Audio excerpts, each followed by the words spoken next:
আসসালামু আলাইকুম, সবাইকে শুভেচ্ছা জানাচ্ছি তুমি সুন্দর পেজ থেকে। আজকে দেখাবো গরমের আরামদায়ক থ্রি পিস, মানে হচ্ছে বাটিক থ্রি পিস। এই গরমে আরামদায়ক থ্রি পিস, বাটিক থ্রি পিসের উপরে কিছু আছে বলে আমার মনে হয় না। খুব সুন্দর একটা ফেব্রিক্স, আমি নিজেও পরে আসছি। চমৎকার একটা ফেব্রিক্স, 5টা কালার আছে। আমি একটু ক্লোজ করে দেখানোর চেষ্টা করছি। খুব সুন্দর কলকি কলকি করে ডিজাইন করা আছে এবং সাথে আছে বিশাল বড় দোপাট্টা।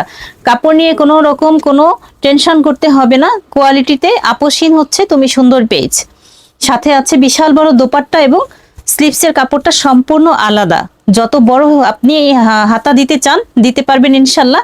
এবং সঙ্গে আছে একটা প্যান্টের কাপড় বা সালোয়ারের কাপড়। আপনি ইচ্ছে করলে এই গরমে এটা দিয়ে প্লাজো বানাতে পারবেন বা যে কোনো স্টাইলে মেক করতে পারবেন ইনশাল্লাহ। পাইকারি এবং খুচরা দুইভাবে নিতে পারবেন। তুমি সুন্দর পেজের ওনারের সঙ্গে সরাসরি যোগাযোগ করতে পারবেন অথবা টিকটক আইডি বিপ্লব 1971-এ যোগাযোগ করবেন। ধন্যবাদ, আসসালামু আলাইকুম।